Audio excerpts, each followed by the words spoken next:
War is just the beginning. I'm not gonna fight your war.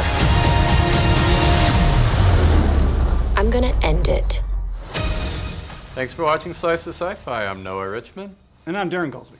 And we are talking Captain Marvel. I don't know how to do that. Yeah, it's all right. Long time coming for this. Yeah, Captain Marvel. So of course, the excitement about this for probably the majority of people is if you watched Avengers: Infinity War and you stayed for the after credits sequence, you saw Nick Fury calling for help or paging for help right at the very end of the after credits, and up comes the logo, which maybe some people were questioning and other people were cheering because they knew that that was the logo for Captain Marvel.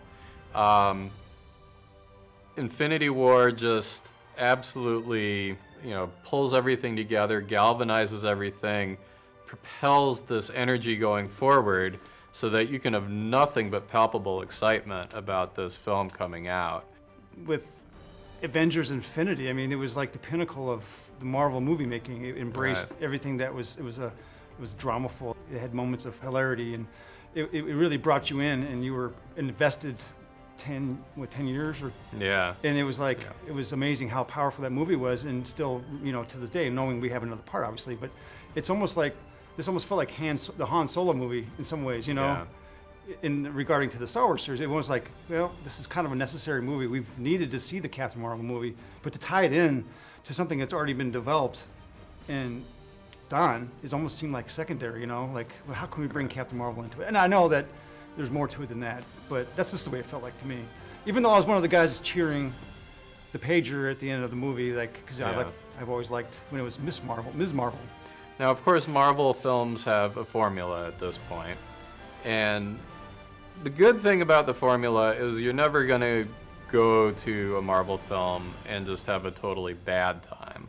However, it really can hamstring the creativity that is allowed to go into some of these films. And this particular film really suffers from that paint by the number feeling, where there's a lot that just doesn't connect. It's so exciting. I was really looking forward to seeing Brie Larson, but her character is completely flat. There's just sort of this feeling of you don't really get to know her by the end of it. She's just kind of this figure that's there. And in addition, you can see the formula at work. So jokes just feel like, okay, well, they had to put some humor in here to meet their quota for the Marvel jokes. And then now they're going to put in this music, and it's because they want to try and play on some 90s nostalgia, which they feel they have to do because Guardians of the Galaxy was a big hit. So now let's throw in these random songs and let's have this fight scene set to No Doubt, I'm Just a Girl, and it really doesn't, the music doesn't fit at all, but let's just throw it in there. Well, yeah, I mean, it was trying to capture all pop culture that can connect to the 40-somethings, and 30-something adults that seem to work great in the the gun movies with the Guardians. And so, yeah, very paint by numbers. I mean, Jesus, it was like every scene felt like a Michael Bay movie where each scene was set up with a new song. And it was like product placement. And it just, in Guardians you mentioned, it felt like it had a purpose. I mean, there was the device, which was, of course, his Walkman device, which had all the music that led to his mother's memory, and it meant something in the movie. Well, this is just kind of like product placement. It feels just because that was something that we think was popular at the time, It just felt kind of, I don't know, flat. And premeditated, and just like somebody got on a post-it note, a board, and say, okay, let's put a Blockbuster video on here. Okay, now let's find, I mean, Heart and 9 Inch Nails, like you said, seriously? Right. I mean, and then the fonts. And then Heart had kind of gone past its heyday after the last, in the 80s, I mean, they had to come back, because I'm a Heart fan. I liked them back in the day, but in the 90s, I don't think they were still a big thing. You would sport a Heart shirt on, and that felt more like women power, Ann Wilson, because they were very, which is fine. I mean, I'm just saying, it just felt cheap. Right. You know. Yeah. And then let's put on a Guns N' Roses shirt, and this so like I went to a concert at Guns N' Roses. And I'm sounding really cynical and bitter, but it didn't feel that way with James Gunn movie at all. Right. And that's the biggest say. It felt more organic in those, and this felt it just like Yeah, exactly. This really felt opportunistic. like, yeah. So I mean, So, and then the other thing, without giving any spoilers,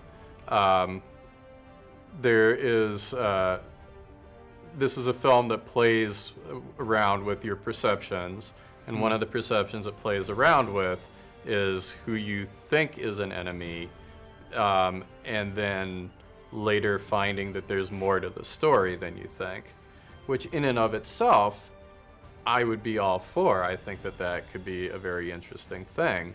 But the way they do it is very similar to what happens in the movie Maleficent, where, okay, you think you know this Sleeping Beauty story, but actually there's all this other backstory about what happened with Maleficent that you didn't know. And actually, do you know that actually really Maleficent is really the hero of this story, and all these other people are really the villains? And so I had the same issue here, where it's like it's fine to introduce some more backstory, some shades of gray, to give some motivation so that maybe you realize the villains aren't as completely villainous as you thought.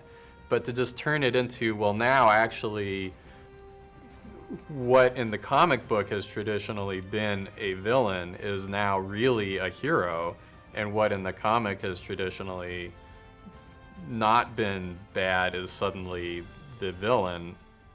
It just seemed cheap to me. Well, and it seemed like a yet another FU to the people who are the comic fans. well, we've had to learn to let go, but this is Marvel canon we're messing with here. And you know, I know that when this moment in the movie happened, I was kind of like, oh, come on. It's a big deal because it really influences the foundation of the story. And for me, as a kid growing up, it's like, you know, wait a minute, now they're good guys? Right. You know, and again, I've learned to let things go. And I also know that this movie was done to try to connect to already existing with the Guardians of the Galaxy, and it made an attempt to connect some of those storylines, you know, with Ronan the Accuser comes in, and we have now set in motion the events that will take place later.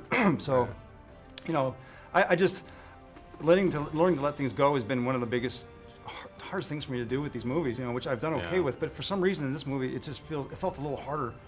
I just wasn't having as much fun. I mean, there was fun to be had with the movie. I did have fun with it at certain scenes. I mean, there were the typical hero moments that I think most people look for in the movie. It's like, oh, okay, that's cool, which it did have, but it just wasn't enough to really save the movie in my mind. I mean, maybe I'll like it more upon a second viewing.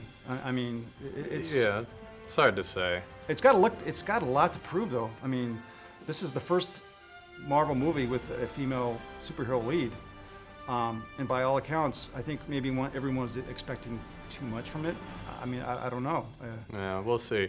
All I can say is we went into it from Infinity War with just like so much excitement and so much anticipation, and I came out of the theater feeling deflated. Mm-hmm. Like, I can't say I didn't have any fun watching it, but I felt let down.